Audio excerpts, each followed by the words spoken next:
Oke, semua terlihat jelas ya. Jadi hari ini kita akan bicara, sebenarnya saya sekilas saja ini, karena kalian sudah mendapatkannya di mata kuliah sebelumnya kan? Ya, yang kalian finance-nya sama saya ya? Betul ya? Iya, Nah, berarti sebenarnya ini hanya sekilas saja. Jadi saya hanya go through aja karena kalian sudah melakukannya sebenarnya. Jadi supaya kita efektif, tidak mengulang-ulang. Jadi kan itu mata kuliah yang saya ajarkan finance itu sama dengan yang ini. Artinya nanti kalian akan membuat financial planning sama seperti yang sebelumnya, tapi mungkin kita simplify. Kalau yang kemarin itu karena mata kuliahnya adalah mata kuliah finance, saya sangat detail, kemudian per bulan gitu ya. Nah, kalau sekarang nanti kita lihat seperti apa. Gitu ya. Oke. Nah, hari ini kita bicara Pak. tentang financial plan. Suara saya terdengar?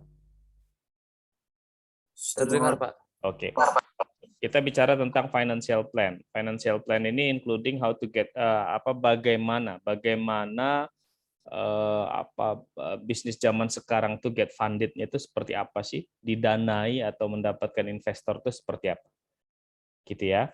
Nah, saya tidak akan terlalu dalam kepada how to make misalnya pro forma cash flow, kemudian pro forma income statement, karena itu sudah dipelajari di mata kuliah yang lain, yang mata kuliah saya juga. Jadi I know that it will be sufficient ya untuk saat ini. Jadi tidak perlu diulang sebenarnya. Nah, kita akan bicara tentang general saja gitu. Nah, bagaimana sih sekarang itu kita akan bicara startup ya. Startup zaman sekarang itu seperti apa mendapatkan dana? Kalau kita lihat startup sekarang itu get funded itu luar biasa. Sekarang sudah jam berapa? 1.14. 1.14, 1.15 nanti saya screenshot. Nah, bagaimana startup sekarang itu get funded? Ya, kalau kita lihat Gojek lebih dari 100 triliun. Yang baru-baru ini Kopi Kenangan 1, sekian triliun, itu udah putaran B itu, series B. Kemudian banyak lagi yang get funded-nya luar biasa ya. Ya jumlahnya itu triliun-triliun nih sekarang. Triliun itu a very big numbers gitu ya. Pak,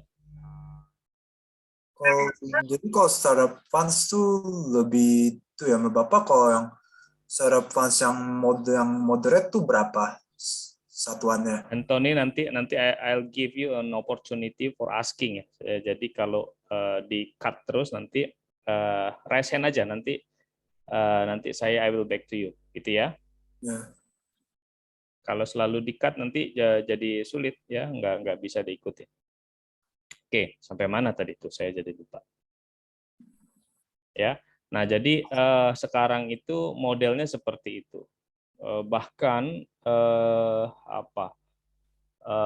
startup itu banyak yang goalnya seperti itu. Ini bergeser. Kalau dulu orang bikin startup misalnya bayangannya, oh saya akan membuat startup yang memprovide market gitu, hingga saya I will get the revenue from its business gitu ya.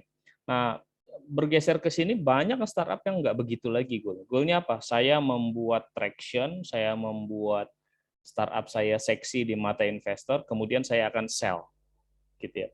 Goalnya apa? Goal akhirnya adalah menjual startupnya dan mendapatkan pendanaan dari situ. Gitu ya.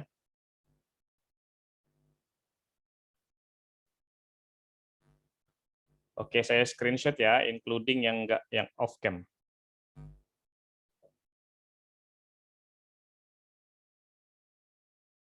Ini Raymond, Kelvin, itu off cam. Andrianu.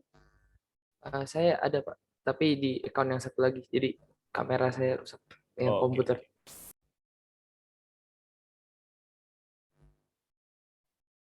Nah, jadi stylenya seperti itu sekarang. Jadi sudah banyak banget startup yang ya kita bikin traction aja deh. Traction itu adalah seberapa banyak yang menggunakan bisnis kita, atau yang mengadopsi bisnis kita, atau seberapa banyak market yang kita buktikan bahwa ada marketnya gitu. Nah, misalnya growing sangat signifikan, nanti investor jadi melihat, oh ini oke juga nih marketnya gitu ya. Ini oke juga marketnya. Nah, lalu mereka mulai mendekati gitu. Goalnya adalah nanti si investor membeli, saya dapat sekian persen dengan value sekian, dan that's enough for me gitu ya. Jadi goalnya memang mau menjual company, bukan mau menjalankan bisnisnya. Dan ini ternyata masih potensial. 2 hari lalu saya dapat kontak dari teman saya, ya dari teman saya di Taiwan, alumni saya juga. Kemudian dia mulai berbicara tentang dia mau membuat semacam venture capital di sini. Dia sudah punya klaim dia sih sudah ada 300 business angel yang sudah join dia. Terus dia bilang, market Indonesia seperti apa sih? Saya bilang, oh kami punya lebih dari 10 unicorn dia bilang begitu. Lalu dia terheran-heran. Hah, 10 unicorn? Kami saja hanya punya 2, kata dia. Jadi kita itu very big market, kemudian investor itu suka Indonesia. Kenapa? Karena investor itu mau market. At the end, it's all about the market. Ya, kita punya 250 juta jiwa dan itu very big market. Ya, jadi kalau kamu punya misalnya kamu present your idea di depan investor di Singapura, pasti goal dia mau mendengarkan kamu karena kamu dari Indonesia gitu. Market Indonesia itu sangat besar. Kalau startupnya hanya startup Singapura gitu ya, kemudian hanya melayani Singapura, ya kemungkinan besar investor nggak akan tertarik karena sangat kecil market. Itulah sebabnya Indonesia ini menjadi salah satu negara dengan pertumbuhan startup yang sangat tinggi gitu ya. Karena basically we have the market already. Sementara negara-negara lain itu marketnya nggak cukup. Gitu ya. Nah, itu penting bagi kalian untuk memahami bagaimana sih cara berpikir investor, bagaimana sih membuat perencanaan finansial yang oke.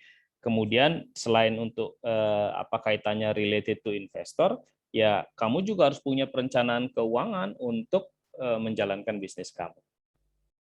Ya, karena banyak sekali bisnis itu yang gagal di perencanaan keuangan.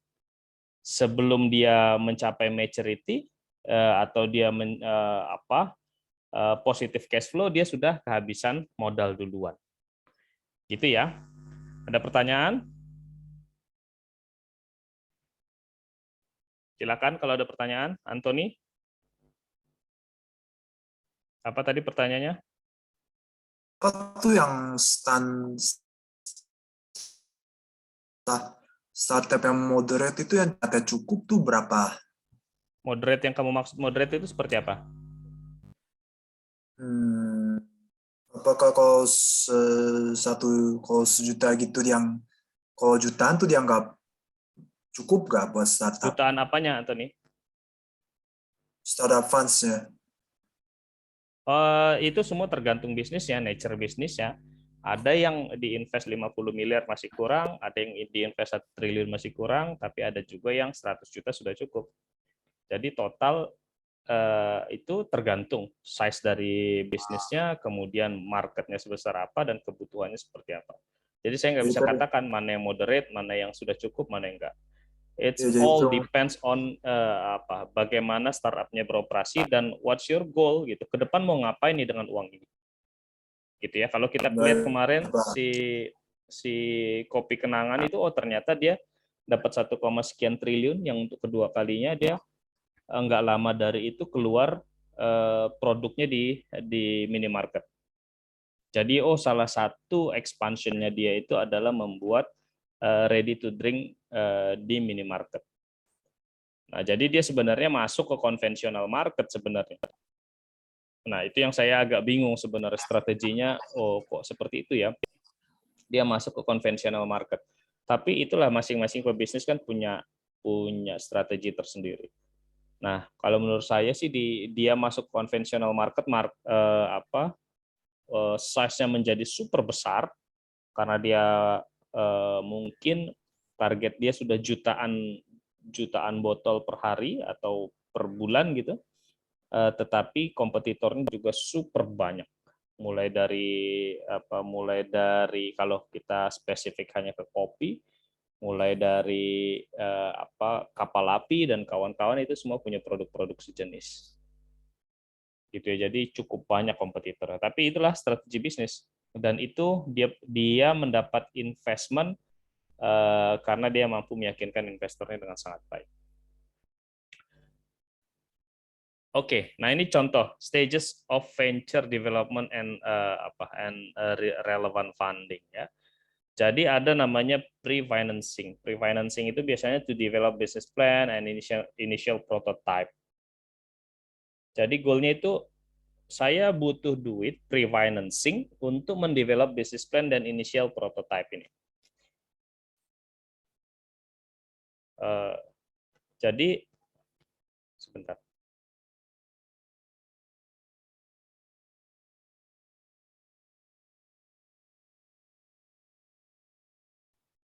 Nah, di level pre-financing itu untuk develop bisnis plan-nya seperti apa, initial prototype-nya seperti apa gitu ya. Kalau kamu sebagai investor, kamu tertarik nggak masuk di tahapan ini? Kalau ada startup di level ini, kamu tertarik nggak kira-kira? Let's say you are an angel investor atau business angel. Ada yang tertarik nggak kira-kira kamu di level ini? Anyone? Pendapat Pak? Ya, silakan. Menurut saya sih kalau angel investor sih harus tergantung ya, melihat dulu gimana potensinya, apa yang bisnisnya mau dijalani itu gimana caranya, produk apa yang mereka itu. Kalau memang cukup berkualitas dan bisa menarik banyak customer ya boleh aja. Tapi kalau biasa-biasa lebih baik jangan terlalu terinvest gitu. Oke, good. Very good. Nah, menurut saya sih kalau neutral. Oke, good, very good. Nah, sekarang kekhawatiran kalian apa kira-kira kalau di tahapan ini, di tahapan pre-financing, kalau kalian sebagai investor? Apa kekhawatirannya? Ditipu bisa. Apalagi bisa jadi ini katakanlah ini kamu sudah dipresentasikan bagus banget nih bisnisnya gitu. Yang paling khawatir apa? Tapi kalau nggak bisa, gimana? Bisnisnya nggak jalan. Bisnisnya nggak jalan. Ya itu yang paling khawatir. Kalau ditipu itu masih mendingan lah. Maksudnya masih bisa dilindungi oleh hukum. Bikin perjanjian yang kuat, dia di depan notaris, uangnya juga pelan-pelan. Lancar. Apa nih? Apa tadi suara Bapak nggak jelas? Ya.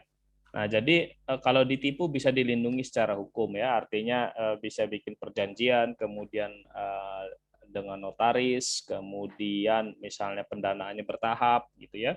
Dia harus prove something baru dia get funded, ditambah. Nah, itu by stages gitu ya. By milestone tertentu. Nah, tapi yang paling dikhawatirkan bisnisnya nggak jalan. Di atas kertas nih oke banget gitu ya. Di atas kertas nih oke banget, masuk akal, semuanya masuk akal. Intuisi kamu bilang oke, data bilang oke, tapi kan apakah masih ada resiko atau enggak kira-kira begitu? Very big ya. Resikonya itu di sini tuh sangat besar. Walaupun ide bisnisnya sangat bagus, tapi resikonya sangat besar. Saya berapa tahun lalu ya saya spend waktu untuk saya pitching di depan investor dari Singapura. Kebetulan dia lagi datang, saya minta waktu. Dia bilang, you have a very good business idea katanya, but it is not proven kata saya. Dia bilang please come back to me kalau kamu sudah punya traction yang cukup. Jadi ide aja itu banyak yang nggak mau investor, apalagi sekarang. Kalau dulu di mana startup itu masih sedikit, investor itu agak royal gitu ya.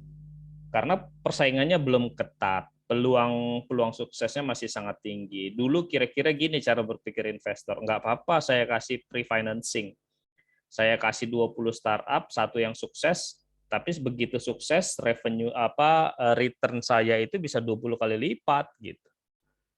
Nah, itu yang bisa yang terjadi dulu ya.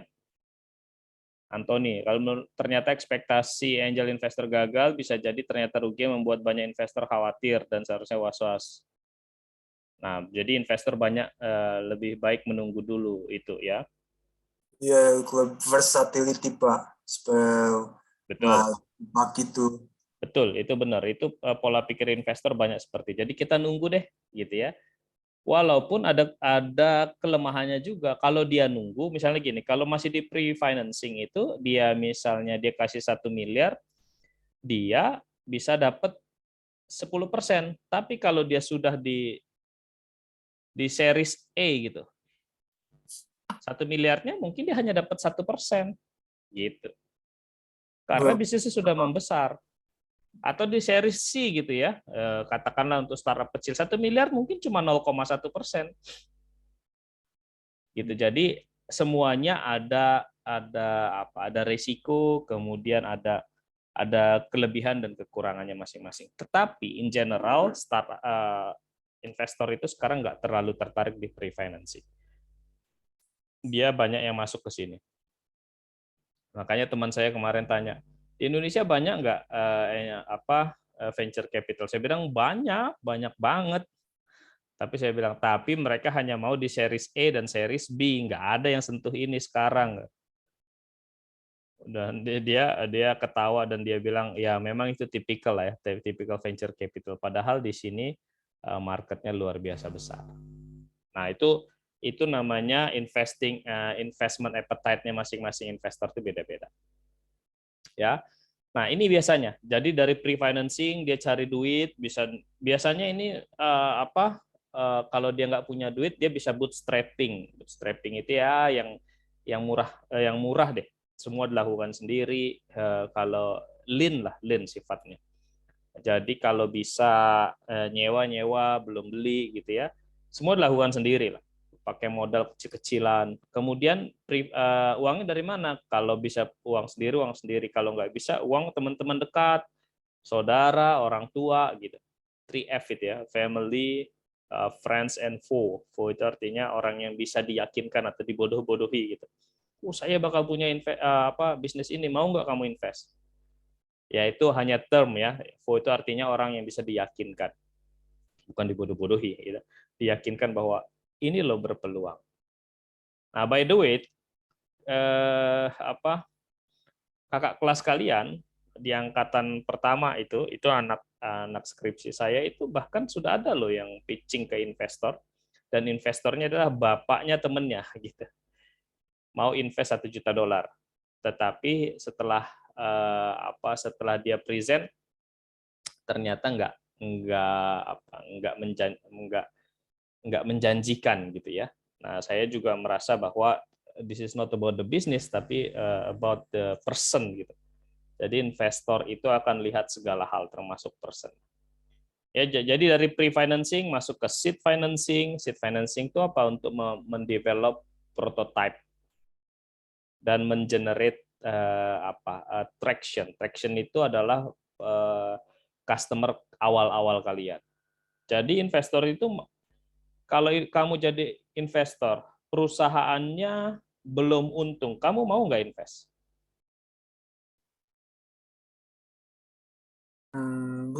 Jangan dulu, Pak. Bagaimana? Ya, kalau belum sukses ya kita reasonable thinking lah. Kalau memang belum sukses, ya udah beneran masih susah banget ya jangan dulu. Tapi kalau udah menunjukkan sedikit result ya give it a bit of a try. Ya, itu cara berpikir investor begitu. Jadi dia sebenarnya nggak harus untung ya, nggak harus profitable, tapi growing-nya itu luar biasa gitu. Dan terlihat bahwa traction-nya itu terlihat bulan ini 1.000, bulan depan 5.000, bulan depannya 10.000 yang beli. atau yang menggunakan aplikasinya gitu ya. Bulan depannya lagi 50.000, bulan depannya lagi 100.000. Dalam 1 tahun dia bisa ada 1 juta orang yang menggunakan aplikasi dia secara intensif. Walaupun dia belum make money dari situ, belum ada profit, masih bakar uang. Wah, ini potensial nih gitu. Dalam 1 tahun bisa 1 juta orang. Dalam 3 tahun bisa 10 juta orang ini begitu kalau diinjek oleh investment. Nah, kemudian baru di situ make money gitu. Nah, itu biasanya begitu cara berpikirnya. Yang paling sulit untuk startup adalah to convince dan to prove that your business is a good business and it is proven and it is validated by the market. Itu yang paling sulit. Nah, kemudian kalau ini sudah terbukti, biasanya baru investor masuk di series A. Itu udah full develop your product, jadi dia sudah terbukti, sudah launching di market, tinggal dikembangkan. Baru series B, expand dengan rapid gitu ya. Series C, consolidate market leadership targetnya sudah begitu. Nah, jadi terakhir IPO. Misalnya begitu. Ini tentu ini bukan sesuatu yang yang alur yang pasti, ada series C, series D, series E, ada yang begitu. Baru terakhir IPO, ada yang enggak IPO, tetapi dibeli oleh company lain. Ada yang sebelum sampai dibeli company lain bangkrut. Dulu saya ingat Yahoo itu mau dibeli 1.000 triliun, lebih dari 1.000 triliun Yahoo. Sekarang value-nya Yahoo itu tinggal sekian triliun. Kalau nggak salah nggak sampai 10 triliun. Dulu itu lebih dari 1.000 triliun. Can you imagine? Jadi, tapi nggak dijual sama Yahoo, nggak dilepas. Akhirnya sekarang karena dia tidak bisa catch up dengan zaman, dia value-nya menurun dan menurun. Gitu ya. Oke. Nah, apa sih source of financing? Ada your own saving. Jadi ini sangat lazim kalau membuat start. Oke, sorry ya, kita mungkin akan beberapa kali menghadapi seperti ini ya. Jadi saya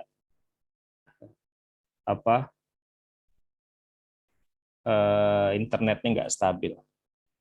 Oke, it's salah. Yang ada di kalian ini sekarang apa ininya? Slide-nya. Masih screen sharing. Oh, udah. Sudah. Source of venture financing ya. Iya, Pak. Yang ada gambar piggy bank ya. Oke, jadi yang biasa sangat lazim itu tabungan sendiri dulu, kemudian family, friends, yakinkan teman, kemudian baru masuk angel investor. Angel investor itu dia punya uang, tetapi tidak dalam bentuk badan gitu ya, dia masih relatif lebih kecil dibanding venture capital. Venture capital itu biasanya kumpulan angel investor. Dan dia mengkonsolidasi, dia punya tim, bisa assess dan sebagainya. Lalu direct strategic investment. Kalau strategic investment itu bisa sudah antar company gitu. Oh, ini dibeli oleh company ini. Seperti misalnya Instagram dibeli oleh Facebook gitu ya. Nah, hal-hal seperti itu. Oke. Jadi kalian harus ngeh nih, jangan dari awal tuh berharap wah, saya akan cari venture capital. Untuk apa? Untuk mendanai ide. Hampir tidak mungkin venture capital mendanai ide.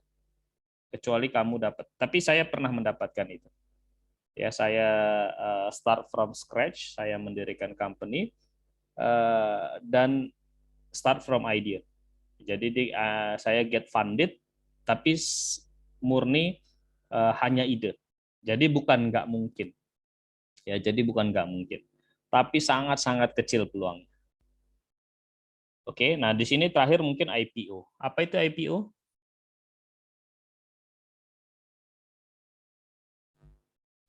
Initial public offering. Ya, initial public offering itu apa tuh? Artinya?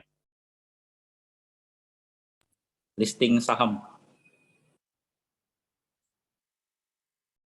Very good, listing saham. Jadi dia cari duitnya di pasar modal. Siapa yang baru-baru ini listing nih? Goto. Hubert, kamu udah dapat untung berapa dari Goto? Nggak tahu Pak, 8%-an aja Pak hari ini. Tuh, udah bisa ditraktir makan-makan itu lumayan 8% kalau dia masukin 1 miliar udah berapa? Udah 80 Ada 1 juta dia miliar dapat. Pak. Ya, jadi itu salah satunya. Goto itu baru masuk. Sekarang itu banyak juga yang digital banking itu juga lagi menunggu masuk, banyak. Ya, jadi itu salah satu mendapatkan dana. Gimana sih caranya Pak IPO itu? Oh ya, IPO saya nggak mengikuti ya karena saya sekarang sudah nggak investing di saham. Saya lagi sangat tertarik dengan cryptocurrency. Ya. Nah, saya nggak tahu Goto kemarin berapa persen Hubert yang dilepas? Berapa persen dari total value yang dilepas ke market? 5%, 10%? Kayaknya 5% Pak, tapi Tuh, udah agak 5%. Saya kemarin sempat baca dia sudah dapat sekian triliun ya. iya Pak, tapi sampai sekarang perusahaannya tetap rugi Pak. Ya, itu karena orang investing in the future. Ya, jadi dia katakanlah dia dapat 3 triliun, yang dilepas 5% sahamnya. Berarti equal perusahaannya itu senilai 60 triliun kan? 5% ke 100% itu kan kali 20. Kalau dia 5% itu 3 triliun kali 20, berarti 60 triliun value dari company-nya. Kenapa sih kecil-kecil dulu di awal 5%? Supaya saya nggak enak menyebut menggoreng ya, cuma menggoreng dengan konotasi positif ya. Menggoreng itu artinya gini, membuat sahamnya itu naik gitu ya, naik dan proven. Nah, setelah harganya lebih naik, baru dilepas sekian persen lagi, dilepas sekian persen lagi. Begitu sahamnya turun, di buy lagi ya, dibeli lagi, di buyback. Jadi dia mempertahankan sahamnya naik hingga begitu dia ngelepas sekian persen itu selalu value-nya sangat besar. Gitu ya. Nah, itu yang dilakukan. Jadi start from your own saving biasanya family, friends, angel investor, venture capital, direct strategic investment and IPO. At the end seperti ini. Ya, kalau ini diakuisisi atau dia bekerja sama. Goto itu kerjasama antara Gojek dan Tokopedia. Yang saya syukuri sampai sekarang Gojek tidak bekerja sama Grab, tidak merger. Kalau enggak kacau kita, ya harga akan dikuasai. Jadi ya untung mereka tidak ada direct strategic. Ini namanya apa? Merger and acquisition-nya enggak ada. Dulu kan sempat ada isunya. Nah, bagaimana sih use of finance-nya? Jadi ada beberapa. Ada yang equity. Equity itu apa? Maksudnya equity nih. Source of finance-nya itu long term itu biasanya pakai equity. Kalau untuk long term and medium term itu equity. Apa yang dimaksud dengan source of finance equity? Anyone?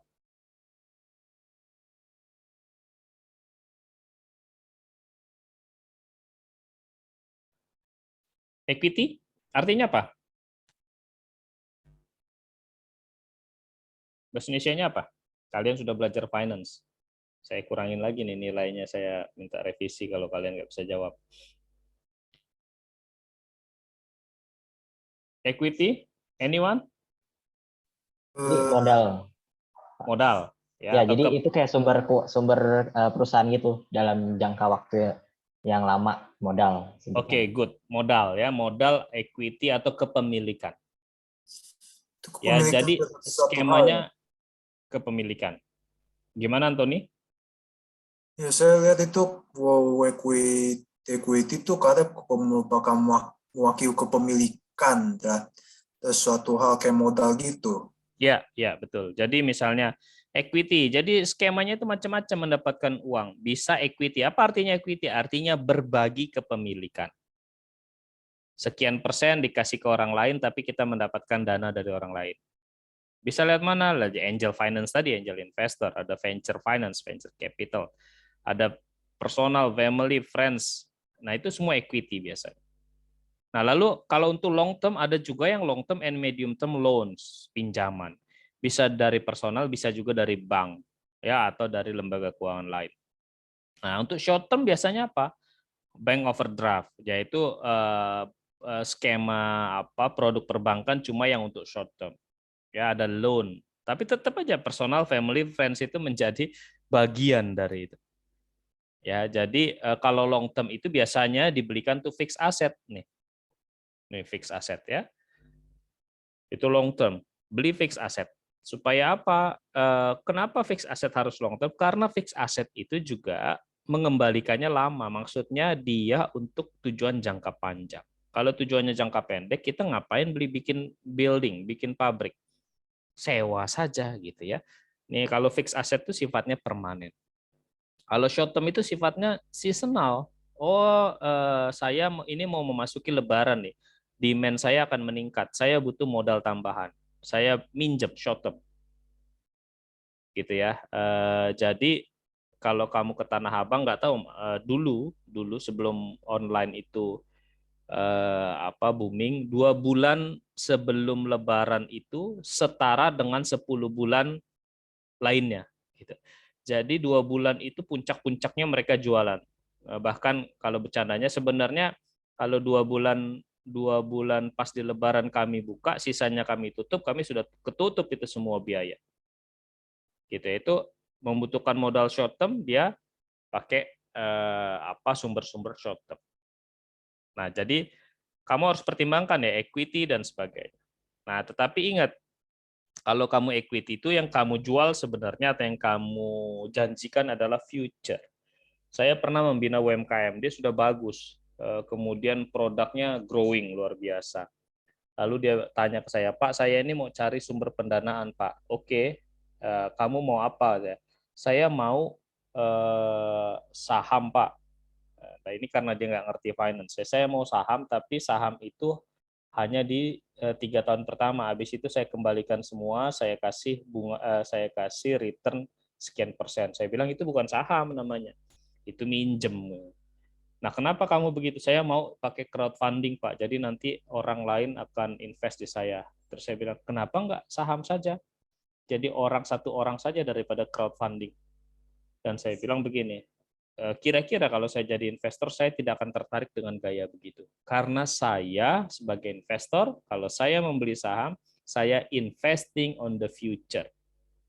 Itu stylenya investor.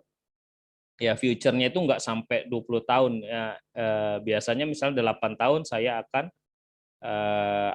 lepas saham saya. Tapi tetap saja jangka waktunya nggak pendek. Gitu ya. Nah, apa yang harus dilakukan ketika kamu mau mencari investor? Sharpen your focus. Jangan ke sana kemari. Know who you are pitching to. Kamu mau pitching ke siapa? Cari tahu gaya investingnya dia seperti apa. Ada yang bisa kasih contoh gaya investing? Yang saya maksud gaya investing?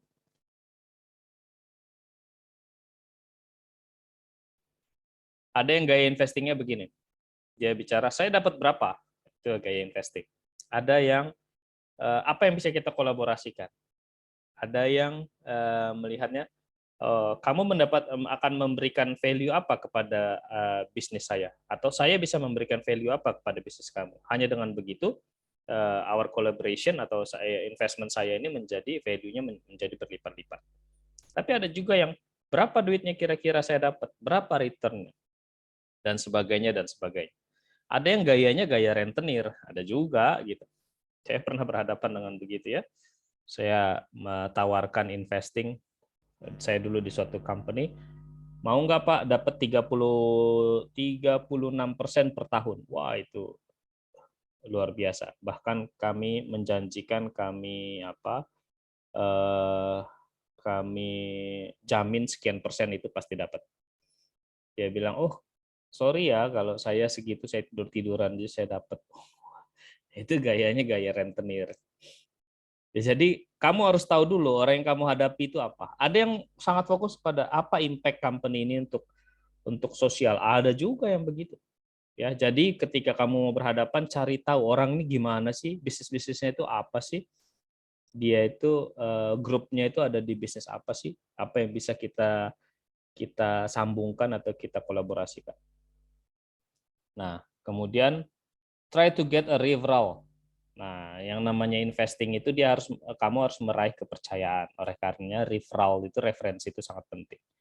Have a good advisory board, have a good legal counsel, ya. Jadi tanya sama aspek legalnya, karena kalau salah-salah kamu nanti get zero. Kalau kamu sudah nonton filmnya The Founder, kalau nggak salah itu judulnya, yang asal muasal McDonald, kamu akan tahu bagaimana orang itu mendapatkan investment, ujung-ujungnya dia nanti ada namanya share delusion, ujung-ujungnya get nothing.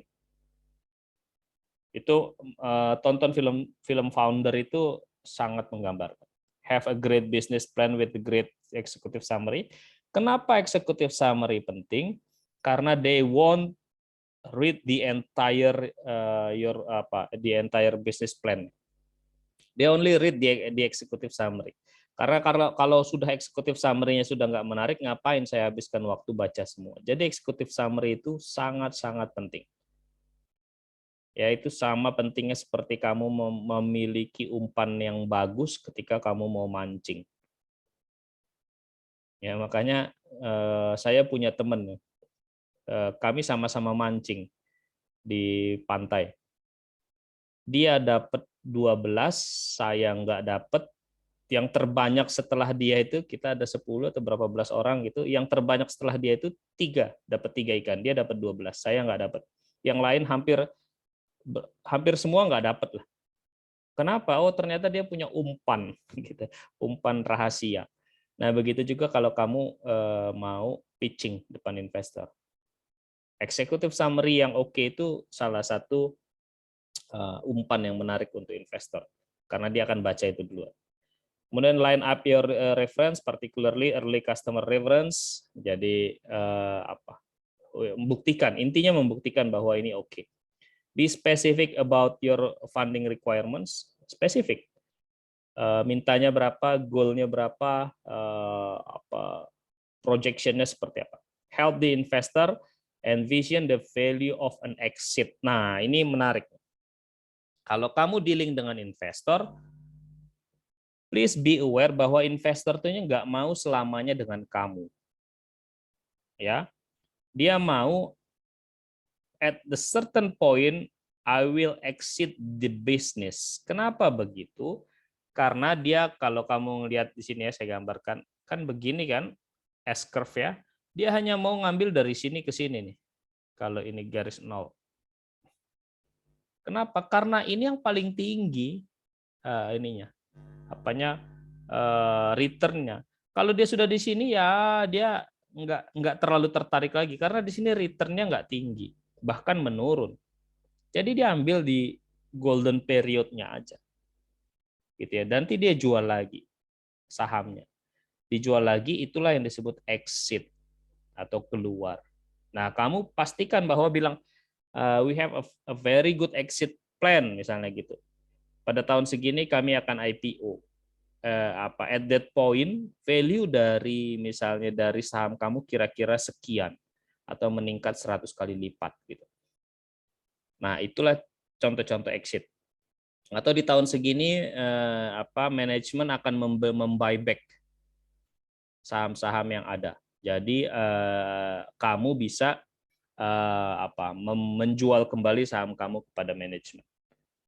Ya, itu namanya manajemen buyback. Ya, apa yang nggak boleh dilakukan? Wah, ini unrealistic nih. Ini sangat lazim dilakukan. Penjualannya akan bikin restoran, penjualan hari pertama itu 150 piring. Buset, gitu ya. Unrealistic. Padahal tokonya ruko, restorannya ruko. Unrealistic. The first day, di bulan berikutnya sebulan sudah misalnya 6.000 piring, artinya average-nya sudah 200 per hari. Itu di bulan berikutnya setelah 2 bulan berjalan. Jadi itu unrealistic. Kalau kamu jadi investor, bayangkan kamu menghadapi orang yang unrealistic, apakah kamu percaya dengan numbers-nya dia? Enggak ya. Jadi kalau dia bilang, kalau kamu lihat asumsinya sudah unrealistic, nggak realistis, ya kamu nggak percaya sama numbers-nya. Nanti di tahun kesekian misalnya akan kami buyback sahamnya dengan value sekian. Kamu bilang, wah ini asumsinya aja ngaco gitu. Jadi nggak realistis. Talking about large, ya, bicaranya yang besar, generic market. Kita akan mengambil seluruh market Jakarta itu apa ya, bullshit lah untuk investor. They know the market, they know the industry. Jadi jangan bicara yang bombastis. Dan kemudian ini antara ya dan tidak nih. Asking for NDAs. NDAs itu non disclosure agreement. Belum apa-apa bilang kita perjanjian ya, jangan dibocorin. Nah, itu banyak investor yang nggak suka style begitu. Ya, kalau ini saya nggak bisa bilang ini sebagai don'ts sebenarnya, tapi you have to consider. Dan seterusnya, dan seterusnya. Nah, terus sangat lazim tuh, has no competition. Kalau ditanya siapa kompetitornya, nggak ada. Kita nggak ada. We are the first in the market. Oh, itu almost impossible. Kalau saya menghadapi orang yang bilang we are the first in the market, saya come on, di tahun 2022 masa masih ada sih yang the first in the market. Kalau we don't have exactly the same competitors itu mungkin, tapi still you have the competitors gitu. Bukan has no competition gitu ya. Nah, itu kamu harus consider. Intinya be realistic, kemudian jangan bombastis gitu. Nah, ini contoh Facebook shareholder. Saya lupa tahun berapa ini ya. Coba kamu lihat, ini Facebook mungkin 5 tahun lalu lah ini. Saham Facebook itu sudah begini nih. Kita lihat Mark Zuckerberg ini masih banyak, 24%. Tapi di sini. Tapi dugaan saya sekarang sudah berkurang lagi. Facebook staff 30%. Jadi ini miliknya Facebook staff. Jadi stylenya Facebook itu begitu. Staffnya dikasih saham. Yang lain itu kecil-kecil. Ini apa nih? Mungkin di sini ini Peter Thiel 3%. Tapi 3% dari 1.000 triliun kan bukan angka yang kecil ya, 30 triliun rupiah itu. Ya, walaupun dapat 1% pun. Pak Nadiem Makarim itu dugaan saya saham dia di Gojek itu mungkin kurang dari 5%. Tapi kurang 5% dari 150 triliun itu kan 7,5 triliun. Bayangkan kalau dia dulu ngotot, saya nggak mau jual saham saya mau upayakan semua sendiri, hingga saham saya tetap dengan teman-teman saya dapat 85%. Gojek dia nggak akan sebesar sekarang. Mungkin Gojek dia akan bernilai sebesar-besarnya misalnya 100 miliar. Dia 85% ya. Uang dia sekarang, value dia sekarang kira-kira 85 miliar. Itu dia punya 85% saham, kalau dia nggak get invested. Kalau dia tidak menjual sahamnya kepada investor. Nah, bandingkan ketika dia jual sahamnya kepada investor, Gojek bisa sedemikian besar, katakanlah value-nya Gojek sekarang 150 triliun, tetapi sahamnya dia tinggal 5%, berarti dia punya 7,5 triliun. Kalau saya, lebih baik saya punya 5% tapi senilai 7,5 triliun daripada saya punya 85% senilai 85 miliar. Gitu ya. Nah, itu investment. Nah, sekarang kamu harus ngeh nih. Apa sih yang paling yang industri yang membesar sekarang? Kalau tahun 2006 penguasanya masih ExxonMobil. ExxonMobil itu minyak ya. GE, Gazprom ini dugaan saya juga minyak. Microsoft, jadi Citigroup, Bank of America, BP itu minyak, PetroChina itu minyak, SBC itu banking, Royal Dutch Shell itu mungkin minyak. Tahun 2016 bergeser, dalam waktu 10 tahun bergeser. Yang tertinggi apa? Semuanya tentang IT. Apple, Alphabet itu apa? Anyone? Produknya apa Alphabet?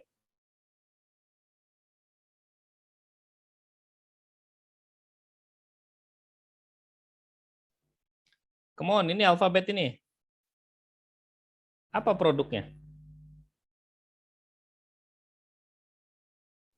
Google, Pak. Exactly, Google ya. Google sekarang luar biasa. Ini tahun 2016, tahun 2022 beda lagi. Sudah masuk Elon Musk itu, udah masuk Tesla, sudah masuk juga Amazon, IT dan teknologi semua. Berkshire Hathaway, siapa nih? Siapa nih? Ayo. Warren Buffett. Iya, Warren Buffett. Amazon dulu masih di sini ya. Tahun 2002 dia udah naik itu. Nomor 1, 2 itu ganti-gantian. GE turun, General Electric turun. China Mobile turun. Kamu lihat nih sekarang. Semua yang petrokimia, petro itu artinya minyak, yang berbasis minyak itu udah nggak ada lagi di deretan atas. Semuanya turun. Kalau dulu rajanya minyak. Ya makanya dulu beratus-ratus tahun keluarga terkaya itu keluarga siapa? Jutawan minyak dari Amerika. Kok saya jadi lupa namanya? Anyone? Lupa saya. Itu dari zaman Wild Wild West dia lah jagoannya tentang minyak. Nah sekarang sudah nggak gitu lagi. Dunia berganti. Sekarang IT yang luar biasa. Kalau di China, Alibaba. Walaupun Alibaba sekarang ini ya tidak bersuara sama sekali ya, karena kebijakan China dia bisa menghancurkan Alibaba. Jadi lebih baik dia silent. Nah ini inside the investor's mind. Nah ini apa sih yang investor cari? Oke. Yang pertama dia cari tim. Ya, di ideal combo itu 3 katanya. Jangan 2, jangan 10, 3 yang ideal. Konon katanya gitu. Ini untuk yang tipikalnya untuk startup IT ya. Ada developer, designer, business expert.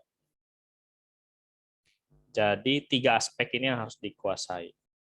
Kalau 5, too many katanya. 1, lonely journey. Kalau merit juga enggak. Nah, jadi idealnya itu 3. Nah, jadi yang nomor 1 itu dicari tim. Ya, kalau investor ngelihat timnya oke enggak nih gitu ya. Yang kedua produk. Alpha produknya rilis oke, diterima di market. Is there any organic retention? Apakah ada yang yang menggunakan produknya terus-terusan? What's the user acquisition model? Bagaimana cara dia mengakuisisi atau mendapatkan user? Bagaimana traction-nya? Ya. Oh, nah berikutnya traction, belum. Traction itu bagaimana traction-nya? Berapa banyak orang yang pakai? Berapa revenue-nya? Berapa peningkatannya? Feedback-nya seperti apa? Ya, traction itu apa ya bahasa Indonesianya traction-nya? Tarikan. Ya, jadi intinya berapa banyak orang yang menggunakan lah. Ini konteksnya startup IT ya. Kemudian berapa market opportunity-nya? Ya, berapa besar sih marketnya gitu. Lalu berapa valuasinya? Next step-nya. Kemudian funding-nya bagaimana? Lalu ada stages berikutnya itu ada founder dilution namanya. Founder dilution itu sahamnya si founder itu terdelusi, berkurang. Ya itu kamu harus ready. Kalau kamu sebagai founder, orang lain beli saham, saham kamu berkurang. Gitu ya. Kamu ingat dulu Elon Musk sempat dipecat jadi CEO Tesla, kemudian dia balik lagi. Kenapa? Karena dia nggak bisa prove. Kita bisa bilang, loh dia kan pemilik Tesla, oh ternyata sudah tidak majority lagi. Jadi dia nggak bisa make decision. Yang make decision siapa? Ya RUPS, Rapat Umum Pemegang Saham. Dan di situ diputuskan bahwa Elon Musk harus turun dari CEO. Jadi di beberapa saat Elon Musk itu bukan jadi CEO, tapi sekarang balik lagi jadi CEO. Dulu kalau nggak salah karena dia tidak bisa membuktikan bahwa Tesla mampu memproduksi sesuai target. Lalu berikutnya cari other investor. Ya, ini step-stepnya. Nah, baru cari fund. Berapa cost of fund-nya? Apakah itu oke? Kemudian what never work. Nah, kurang lebih seperti itu. Nah, jadi apa sih yang dicari investor? Nomor pertama, smart team. Timnya oke. Yang pertama itu timnya oke. Jadi kalau kamu punya 3 orang tim, investor lihat tiga-tiganya ini oke nih, menguasai pekerjaannya dengan baik, menguasai produk dengan baik, dia bisa menjalankan bisnisnya dengan baik. Kemudian kick produk. Kick itu artinya dia disenangi pasar gitu ya. Disambut oleh pasar. Oh, pasar oke nih gitu. Kamu bisa bayangkan waktu Gojek pertama kali launching. Pasar menyambut dia luar biasa. Ya, lalu ada big market. Kamu bayangin jadi investornya Gojek lah, saya membayangkan investor smart team. Saya melihat Nadiem Makarim dan beberapa teman-temannya lulusannya Harvard, sangat mengerti bisnis, sangat mengerti finance, sangat mengerti marketing gitu ya. Kemudian dia punya tim IT yang oke. Tentu saya kalau sebagai investor saya bilang, wow, they have a very good team. Oke, checklist, tim oke. Kick produk. Apakah produknya market antusias? Oh, sangat antusias. Oke, produknya oke. Big market enggak? Very big market, mungkin 200 juta market. Very big market. Oke, kalau gitu ini adalah a very big business dan I will go for investment. Nah, itu contohnya. Nah, jadi kalau kamu mau get invested ya ini harus dipikirkan. Apakah tim saya oke? Apakah produk saya diterima market dengan oke? Apakah pasarnya besar? Gitu ya. Nah, oke, bentar.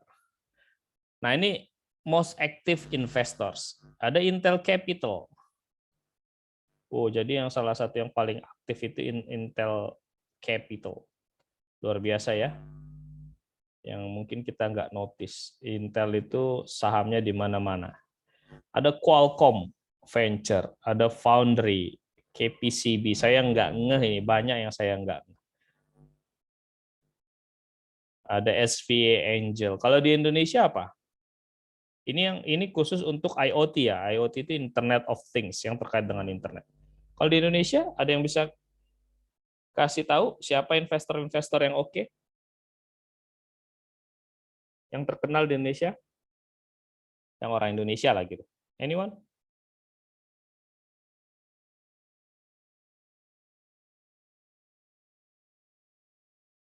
Jarum punya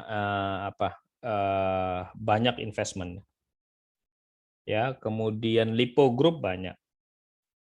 Kemudian perbankan Mandiri lakukan investment. Telkom lakukan investment. Kemudian ada group of venture capital itu ada Angin, Angel Investor Indonesia. Itu juga banyak bergerak di bidang sosial enterprise. Ada juga macam-macam ya. Jadi ada macam-macam. Nah, itu kalian bisa cari kalau kamu mau membuat startup, cari investor yang paling siap dan paling cocok dengan kalian.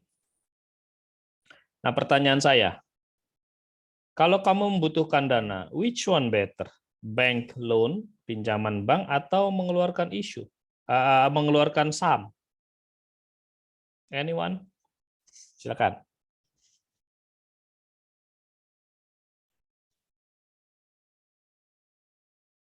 Ayo.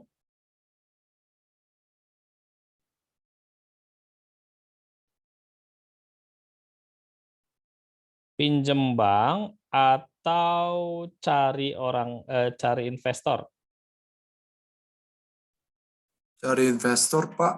Kenapa?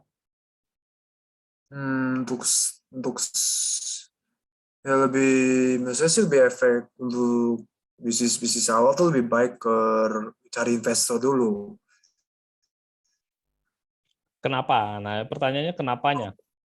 Oh, bank itu lebih rumit daripada Oke, investor good. sih menurut saya. One point. Bank lebih rumit ya. Karena bank itu kan ada 5C ya. Collateral, condition, capacity, apa saya lupa. C berikutnya lagi.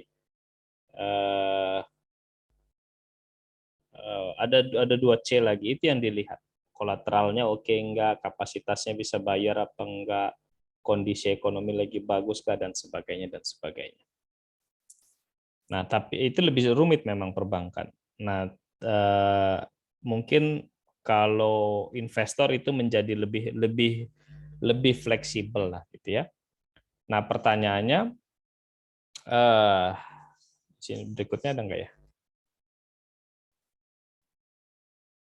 Apa keuntungan menggunakan bank? Apa keuntungan menggunakan saham untuk mendapatkan uang?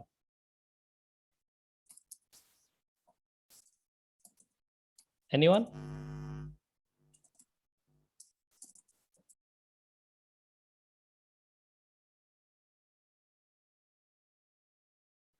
Saya kasih ilustrasi ya.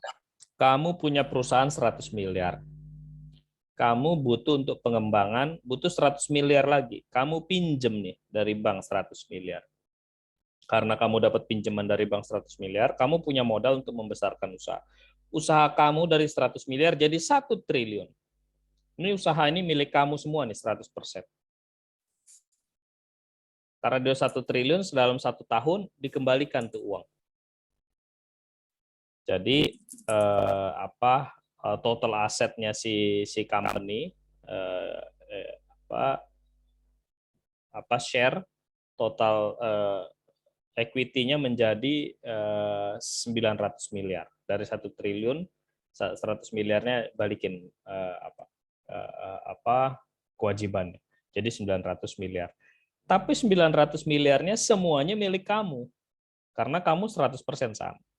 Nah, di kasus kedua, kamu 100 miliar butuh pendanaan, 100 miliar lagi, kamu bilang ke investor, give me 100 miliar, I will give you 30% of the company. Jadi saham kamu sekarang tinggal 70%. Dengan mendapat 100 miliar, company-nya membesar menjadi 1 triliun. Tapi ingat, di 1 triliun itu hanya 70% yang milik kamu. Tapi kamu nggak harus membayar utang, karena investment itu bukan utang. Tapi kamu hanya punya 700 miliar, dan di company itu milik kamu hanya 70%. Tapi kalau kamu ke bank, kepemilikan kamu 100%. Clear ya?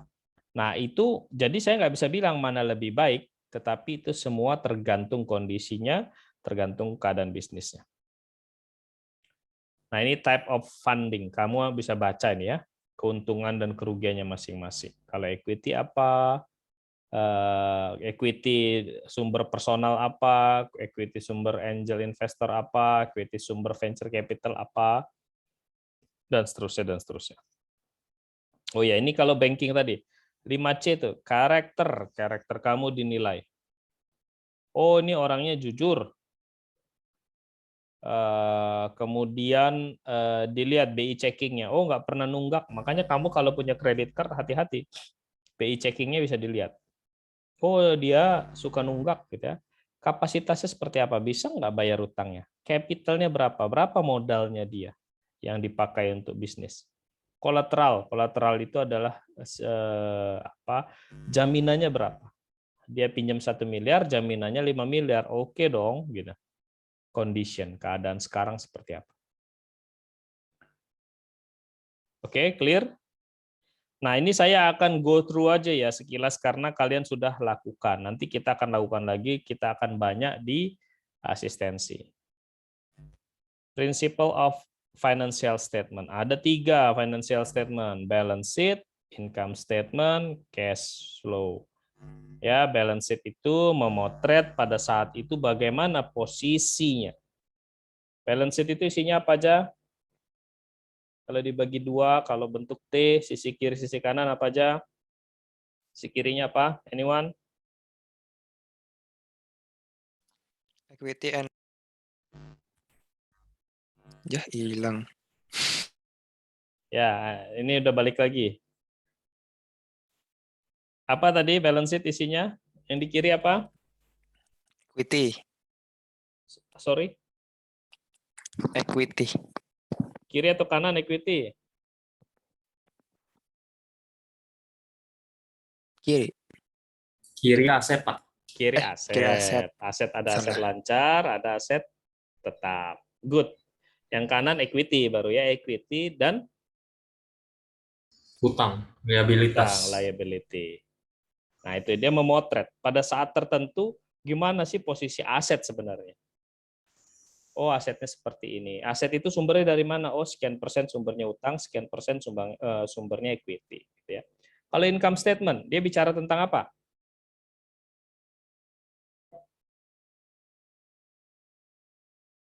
Anyone? Apa income statement? Seberapa banyak penjualan perusahaan itu? Oke, satu hal penjualan, tapi belum 100% nih. Income statement. Mostly kalau income statement, goal akhirnya apa sih?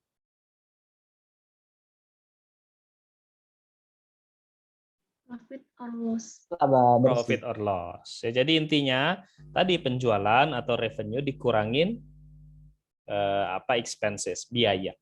Itu income statement.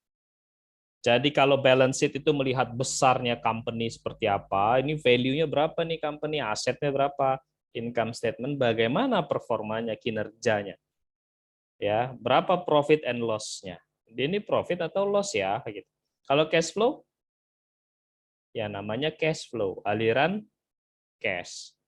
Sehat nggak ya aliran dananya?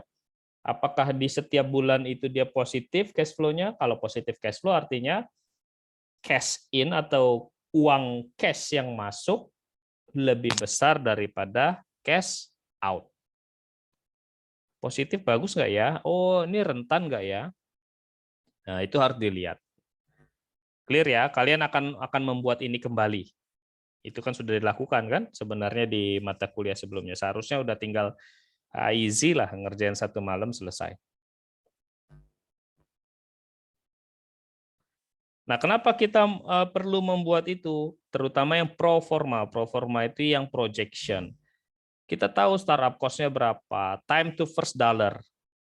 Ini penting nih. Time to first dollar. Kenapa penting? Banyak bisnis itu yang kalau saya tanya kapan positif cash flow? Positif cash flow itu artinya penerimaan lebih besar daripada pengeluaran. Kapan positif? Kalau kamu tidak bisa menjawab itu atau tidak menghitung itu berarti something wrong with your business. You have to know. Kenapa? Karena tadi ya ingat ya, ini ada lembah gini kan, sini gitu ya. Nah, ini cash flow misalnya. Cash flow kan negatif dulu nih. Negatif, bayangkan ini seandainya ini berjalan dengan baik, kamu akan positif cash flow nih. Setinggi ini. Kamu akan menjadi bisnis yang luar biasa. Tapi karena kamu nggak punya planning yang oke, let's say dari sini ke sini 2 tahun. 2 tahun. Ya, dari sini ke sini 2 tahun. Jadi masa-masa yang di bawah itu 2 tahun. Karena kamu nggak punya planning yang oke, kamu sudah menjalankan 1,5 tahun, kamu nggak kuat, kehabisan modal. Negatif cash flow, terus modalnya nggak kuat. Padahal ini sudah mulai naik. Kalau kamu bisa bertahan 1,5 tahun lagi saja, kamu sudah positif cash flow. And your business will be growing, luar biasa. Nah, oleh karenanya perlu membuat perencanaan kapan first time to first profit, time to first dollar. First round and anticipated second round amount of loan. Kapan saya harus minjem lagi? Potensial valuation-nya berapa? Kenapa harus tahu potensial valuation? Supaya kamu tahu kalau kamu jual saham, berapa ya sahamnya. Nah, sekarang kalau saya tanya, siapa yang punya bisnis? Siapa yang sudah punya bisnis? Ayo. Anyone? Coba. Ada yang udah punya bisnis, jualan di online juga nggak apa-apa. Atau punya produk. Anyone? Masa nggak ada? Kalau saya tanya ke kalian, saya mau membeli saham kalian sebesar 15%. Berapa yang harus saya keluarkan? Gimana cara ngitungnya? Ada yang punya ide? Gimana cara ngitungnya?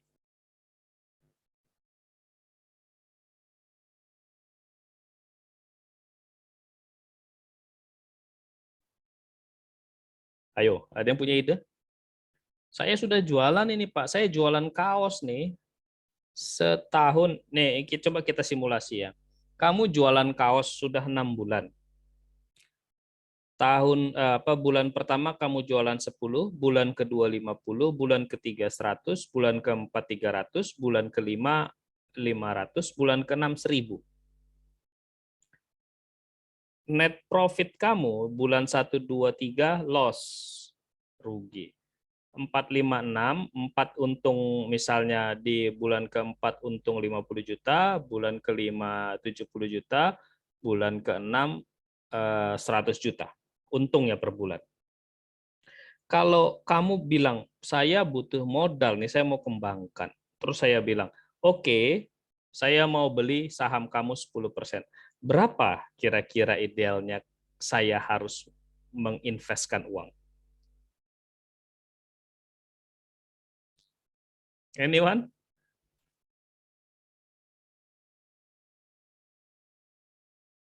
Bingung nggak? Loh ini saya mau invest loh ini. Saya mau beli saham kalian 10%. Tiba-tiba ada orang bilang begitu. Are you ready with that question? Ayo, berapa menurut kamu? Guess deh, tebak.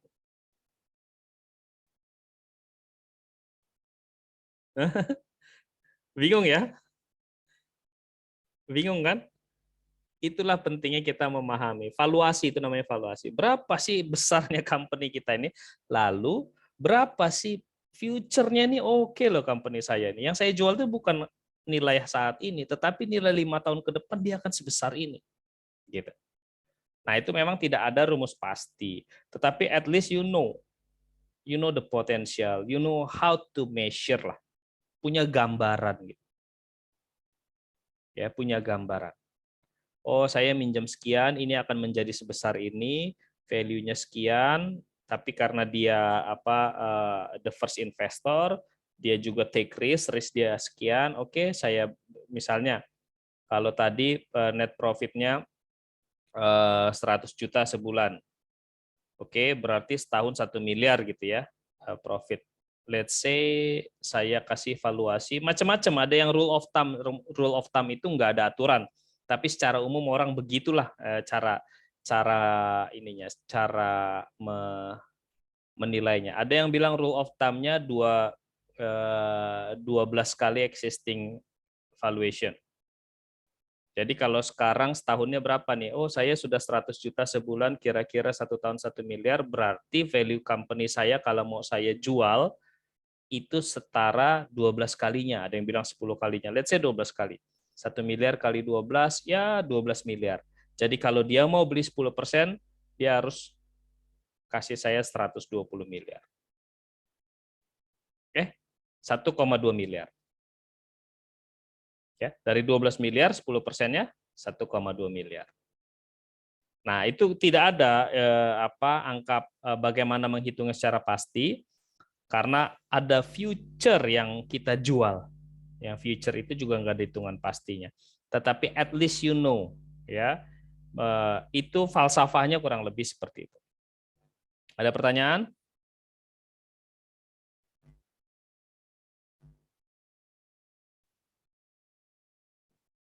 Nah, ini.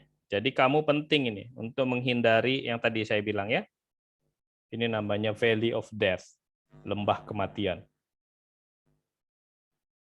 Jadi kamu usahakan modal kamu tetap ada sampai kamu positif. Ini dia di bawah garis ini negatif cash flow, ke atas dia positif cash flow. Death Valley Curve nih. Nama judulnya itu sudah serem, lembah kematian. Kematiannya siapa? Kematiannya startup. Nah, basic step-nya seperti apa? Project revenue, project all cost, build projection.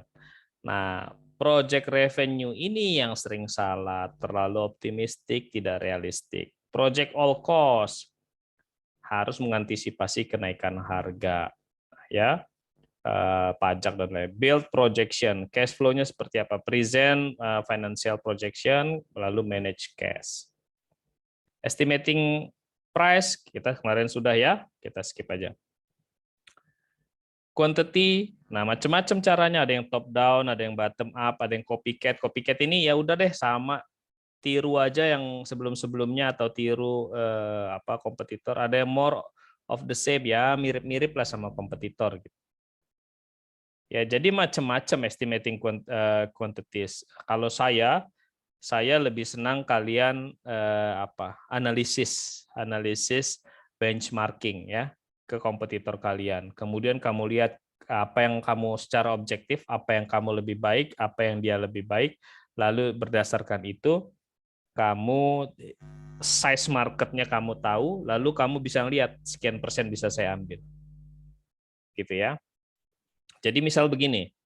Misalnya kamu punya rumah makan A itu punya kamu, B kompetitor. Di satu wilayah hanya ada 2 rumah makan. Si B ini ada 200 kliennya dia atau 200 konsumennya dia tiap hari.